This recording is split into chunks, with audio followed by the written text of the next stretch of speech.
ఎందుకు తలస్నానం చేసే ముందు పాదాలకు నీళ్లు పోయాలంటారు?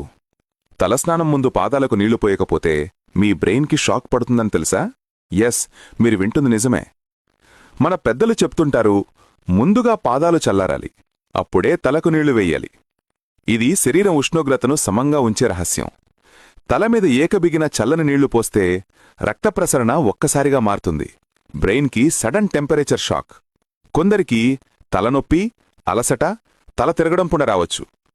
పాదాలపై నీళ్లు పోయడం ద్వారా బీపీ బ్యాలెన్స్ అవుతుంది, హృదయం ముందే ప్రీ అడ్జస్ట్ అవుతుంది. సేఫ్. శరీరంలో వేడి ఎక్కువగా పాదాల ద్వారా బయటకు వెళుతుంది. పాదాలు ముందుగా చల్లబడ్డాయంటే తలస్నానం సమయంలో పూర్తి శరీరం కూలింగ్ ప్రాపర్గా జరుగుతుంది.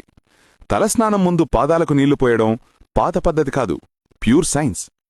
ఇలా చేస్తే శరీరం చల్లని నీటికి అలవాటు పడుతుంది, బ్రెయిన్కు టెంపరేచర్ షాక్ రాదు, డిజినెస్, మైగ్రేన్ తగ్గిపోతాయి.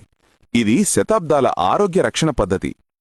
ఈ ఇన్ఫర్మేషన్ మీకు యూస్ఫుల్ అనిపిస్తే మన ఛానల్ని ఇప్పుడే ఫాలో చేయండి. అందరికీ తెలిసేలా షేర్ చేయండి.